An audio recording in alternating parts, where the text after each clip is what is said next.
ನಮಸ್ತೆ ಸ್ನೇಹಿತರೆ, ವೈಶಾಖ ಪುರಾಣದ 27ನೆಯ ಅಧ್ಯಾಯ. ಇಂದ್ರನಿಂದ ವೈಶಾಖ ಧರ್ಮಾಚರಣೆ. ಶ್ರೀನಾಥಂ ಯದುನಾಥಂ ಚ ಜಾನಕಿ ನಾಯಕಂ ಹರಿಂ ಅನುಮದ್ಭವಿತಂ ದಿವ್ಯಂ ನಾರಾಯಣಮನಾಂ ಯಂ. ಶ್ರುತದೇವ ಮುನಿಯು ಶ್ರುತಕೀರ್ತಿ ಮಹಾರಾಜನಿಗೆ ವೈಶಾಖ ಶುದ್ಧ ತದಿಗೆ ಅಕ್ಷಯ ತೃತೀಯ ಎಂದು ಖ್ಯಾತಿ ಪಡೆದ ಮಹಿಮೆ ತಿಳಿಸುತ್ತಾರೆ. ಈ ದಿನ ಪ್ರಾಂತಃಕಾಲ ಸೂರ್ಯೋದಯಕ್ಕೆ ಮೊದಲು ಸ್ನಾನ ಮಾಡಿ ನಿತ್ಯ ಕರ್ಮಗಳನ್ನು ಮುಗಿಸಿ ಪಿತೃಗಳಿಗೆ ತರ್ಪಣ ಮಾಡಿದರೆ ಸರ್ವ ಯಜ್ಞ ಫಲ ಮತ್ತು ಶಾಸ್ತ್ರಾಧ್ಯಯನ ಫಲ ಕೊಡುವುದು. ಅಕ್ಷಯ ತೃತೀಯ ದಿನ ಸತ್ಪಾತ್ರರಿಗೆ ಮಾಡಿದ ದಾನ ಅನಂತ ಫಲಪ್ರದವಾಗಿದೆ. ಇದರಿಂದ ದೇವ ಮುನಿ ಪಿತೃಗಳ ತೃಪ್ತಿಯಾಗುತ್ತದೆ. ಅಕ್ಷಯ ತೃತೀಯದ ಮಹಿಮೆ ಅಪಾರವಾಗಿದೆ. ಹಿಂದೆ ಇಂದ್ರನೊಡನೆ ಬಲಿಯು ಯುದ್ಧವನ್ನು ಮಾಡಿದನು. ಬಲಿಯನ್ನು ಗೆದ್ದ ಇಂದ್ರನು ಭೂಲೋಕಕ್ಕೆ ಬಂದು ಅಲ್ಲಿ ಉತತ್ಯ ಋಷಿಗಳ ಆಶ್ರಮಕ್ಕೆ ಹೋದನು. ಅಲ್ಲಿ ಋಷಿಪತ್ನಿಯು ಸುಂದರಿಯಾಗಿದ್ದು ಆಕರ್ಷಕಳಾಗಿದ್ದಳು. ಇಂದ್ರನು ಆಕೆಯನ್ನು ಮೋಹಿಸಿದನು. ಆದರೆ ಪತಿವ್ರತೆಯಾದ ಆಕೆಯು ಇಂದ್ರನನ್ನು ವಿರೋಧಿಸಿದಳು. ಆಗ ಕುಪಿತನಾದ ಇಂದ್ರನು ಗರ್ಭಿಣಿಯಾದ ಆಕೆಗೆ ನೀನು ಕುರುಡು ಮಗುವಿಗೆ ಜನ್ಮ ನೀಡೆಂದು ಶಪಿಸಿದನು.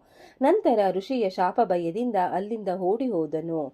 ನಾಚಿದ ಅವನು ಮೇರು ಪರ್ವತದ ಗುಹೆಯಲ್ಲಿ ಅಡಗಿ ಕುಳಿತನು. ಇದನ್ನು ತಿಳಿದ ಬಲಿ ಮೊದಲಾದ ದೈತ್ಯರು ಇಂದ್ರನ ಅಮರಾವತಿಗೆ ಮುತ್ತಿಗೆ ಹಾಕಿದರು. ಇಂದ್ರನ ಸ್ವರ್ಗೈಶ್ವರ್ಯವನ್ನು ದೋಚಿದರು. ಆಗ ಹೆದರಿದ ದೇವತೆಗಳು ದೈವಗುರುಗಳನ್ನು ಮೊರೆಹೊಕ್ಕರು. ಬೃಹಸ್ಪತ್ಯಾಚಾರ್ಯರು ಇಂದ್ರನ ದುಷ್ಕೃತ್ಯಗಳನ್ನು ಅವರಿಗೆ ತಿಳಿಸಿ ಮೇರು ಪರ್ವತದ ಗುಹೆಯಲ್ಲಿ ಇಂದ್ರನು ಅಡಗಿರುವುದನ್ನು ತಿಳಿಸಿದರು. ಆಗ ದೇವತೆಗಳು ಅಲ್ಲಿಗೆ ತೆರಳಿ ಇಂದ್ರನನ್ನು ಸ್ತೋತ್ರ ಮಾಡಿ ಗುಹೆಯಿಂದ ಹೊರಗೆ ಬಂದು ದೈತ್ಯರಿಂದ ಸ್ಥಾನಭ್ರಷ್ಟರಾದ ತಮ್ಮನ್ನು ರಕ್ಷಿಸೆಂದು ಕೇಳಿಕೊಂಡರು.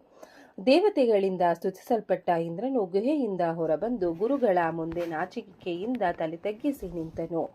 ಬೃಹಸ್ಪತ್ಯಾಚಾರ್ಯರು ಎಲ್ಲ ಕಾರ್ಯಗಳು ಕರ್ಮಾನುಸಾರವಾಗಿ ನಡೆಯುತ್ತವೆಂದು ಪಶ್ಚಾತ್ತಾಪವೇ ಇದಕ್ಕೆ ಪರಿಹಾರವೆಂದು ಸಮಾಧಾನಪಡಿಸಿದರು.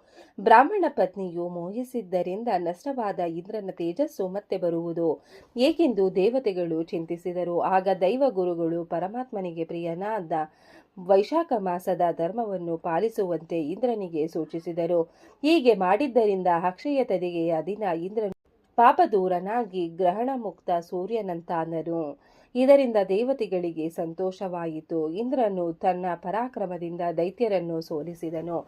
ಅಂದಿನಿಂದ ಅಕ್ಷಯ ತೃತೀಯ ದಿವಸವು ದೇವ ಋಷಿ ಪಿತೃಗಳಿಗೆ ಪುಷ್ಟಿದಾಯಕವಾಗಿದೆ, ಪುಣ್ಯ ದಿನವೆನಿಸಿತು ಎಂಬಲ್ಲಿಗೆ ವೈಶಾಖ ಮಾಸ ಮಹಾತ್ಮೆಯ 27ನೆಯ ಅಧ್ಯಾಯ ಮುಗಿಯಿತು.